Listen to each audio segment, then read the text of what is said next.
ತಲೆ ನೆನೆಸ್ಕೊಂಡವಳೆ. ಬೆಳಿಗ್ಗೆ ಎಲ್ಲಿ ಹೊರಟಿದ್ಯಾ? ಅಮ್ಮ, ಇವ್ರು ಮಲ್ಕೊಂಡಿದ್ದಾರೆ, ಒಂದು ಸ್ವಲ್ಪ ನೋಡ್ಕೋತಾ ಇರಿ. ಇವರಿಂದ ಆಫೀಸ್ ಏನಾಗಿದೆಯೋ ಏನೋ, ಒಂದು ಹೆಜ್ಜೆ ಹೋಗಿ ನೋಡ್ಕೊಂಡ್ ಬಂದ್ಬಿಡ್ತೀನಿ. ಆಯ್ತಮ್ಮ, ನೀನು ಒಬ್ಬಳಿದ್ರೆ ಸಾಕು, ಎಲ್ಲನೂ ಸಂಭಾಳಿಸ್ತೀಯ.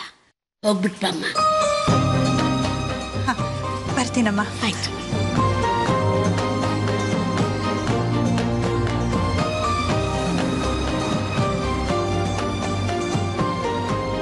ನಮಸ್ತೆ ಮೇಡಮ್. ನಮಸ್ತೆ. ಮೀನಾಕ್ಷಿ ಅವರು ಇದ್ದಾರಾ? ಇಲ್ಲ ಮೇಡಮ್, ಈಗಷ್ಟೇ ಸೈಟ್ ವಿಸಿಟಿಂಗ್ ಹೋದ್ರು. ಹೌದಾ? ಏನಾದರೂ ಹೇಳಬೇಕಿತ್ತಾ ಮೇಡಮ್? ಏನಿಲ್ಲ.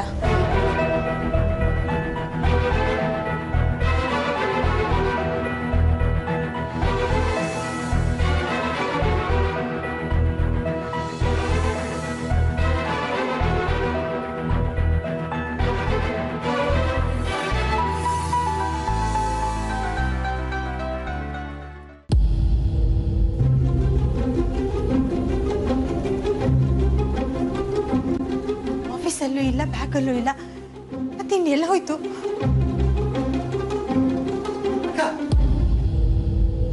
ಅಕ್ಕ, ನೀವ್ ಯಾಕಕ್ಕ ಬರ್ಕೋದ್ರಿ? ದಯವಿಟ್ಟು ಮನೆಗೆ ಹೊರಟ್ಬಿಡಿ. ಯಾಕೆ ವಿನಯ್, ಏನಾಯ್ತೀಗ? ಯಾಕಿಷ್ಟು ಗಾಬರಿ ಆಗಿದೀಯಾ? ಅಕ್ಕ, ಹೊರಗಡೆ ಕಸ್ಟಮರ್ಸ್ಗಳೆಲ್ಲ ಗಲಾಟೆ ಮಾಡ್ಕೊಂಡು ಇಲ್ಲಿಗೆ ಬರ್ತಾ ಇದಾರೆ. ನಿಮ್ ಬಗ್ಗೆ ಏನಾದ್ರು ಗೊತ್ತಾಯ್ತು ಅಂದ್ರೆ ಏನ್ ಬೇಕಾದ್ರೂ ಆಗ್ಬೋದು. ಅಕ್ಕ, ದಯವಿಟ್ಟು ಹೊರಟ್ಬಿಡಿ. ಹೊರಟ್ಬಿಟ್ರೆ ಸಮಸ್ಯೆ ಬಗೆಹರಿಯತ್ತಾ?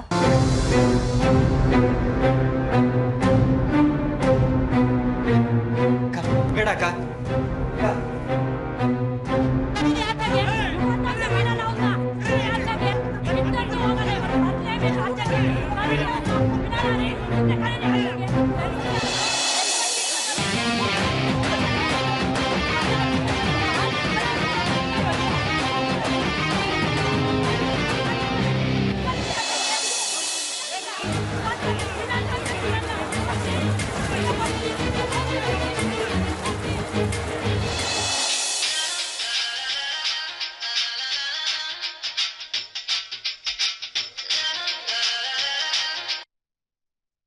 ಹಲೋ.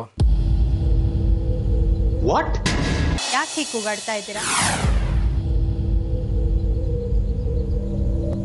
ಕೂಗಾಡೋದ್ರಿಂದ ಸಮಸ್ಯೆಗೆ ಪರಿಹಾರ ಸಿಗಲ್ಲ. ಸುರ್ದಿನ ದುಡ್ಡೆಲ್ಲ ಕಣ್ಮುಂದೆ ಕೊಚ್ಕೊಂಡು ಹೋಗ್ತಾ ಇದ್ರೆ ಯಾರಿಗಮ್ಮ ಸಹನೆ ಇರುತ್ತೆ? ಇಷ್ಟಕ್ಕೂ ನೀನ್ ಯಾರಮ್ಮ? ಈ ಕಂಪ್ನಿ MD ರಾಘವ್ ಅವ್ರ ಮಿಸ್ಸೆಸ್. ಮಾತಾಡಕ್ ನಿಮ್ಮನ್ ಬಿಟ್ಬಿಟ್ಟು ಬಚ್ಚಲ್ಕೊಳ್ಳೋರೇನ್ರಿ? ಕರೀರಿ ಮೆಟ್ಮಾರ ಈಚೆ. ಸ್ವಲ್ಪ ತಾಳ್ಮೆಯಿಂದ ನನ್ನ ಮಾತನ್ನ ಕೇಳಿ. ನಾವು ನಿಮ್ಗೆಲ್ಲ ಮೋಸನೇ ಮಾಡಬೇಕು ಅಂತ ಇದ್ದಿದ್ರೆ ಇಷ್ಟೊತ್ತಿಗಾಗಲೇ ಕಂಪ್ನಿ ಬಾಗ್ಲನ್ನ ಮುಚ್ಕೊಂಡು ತಲೆ ಮರೆಸ್ಕೊಂಡು ಹೋಗ್ಬೋದಿತ್ತಲ್ಲ. ಆದರೆ ನಾವು ಹಾಗೆ ಮಾಡಲಿಲ್ಲ. ಬನ್ನಿ, ಸಮಸ್ಯೆಗೆ ಒಂದು ಪರಿಹಾರ ಹುಡ್ಕೋಣ.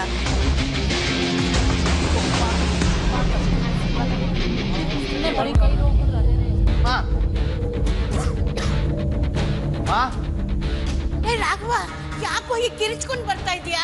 ಮೊದಲೇ ನಿನಗೆ ಮೈ ಬಿಟ್ಟಾರಿಲ್ಲ, ಸ್ವಲ್ಪ ನಿಧಾನವಾಗಿ ಕೇಳು. ಲಕ್ಷ್ಮಿ ಎಲ್ಲಿ? ಆಫೀಸ್ ಕಡೆ ಹೋಗ್ಬಿಟ್ಟು ಬರ್ತೀನಿ ಅಂತ ಹೋದ್ಲು. ಹಲೋ ಮೀನಾಕ್ಷಿ, ಎಲ್ಲಿದ್ಯಾ? ಸೈಟಲ್ಲಿದ್ದೀನಿ. ಯಾಕೆ? ನಾನು ಆಫೀಸಲ್ಲಿ ಇಲ್ಲ ಅಂತ ಗೊತ್ತಿದ್ರು ನೀನ್ ಯಾಕೆ ಅಲ್ಲಿ ಹೋಗಿದ್ಯಾ? ಅಲ್ಲ ರಾಘವ್, ಸೈಟ್ ವಿಸಿಟಿಂಗ್ ರೊಟೀನ್ ಕೆಲಸ ತಾನೆ.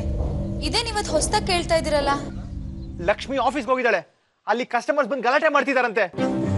ಸರಿ ರಾಘವ್, ನಾನು ಈಗಲೇ ಅಲ್ಲಿಗೆ ಹೋಗ್ತೀನಿ. ಬೇಗ ಬಾ.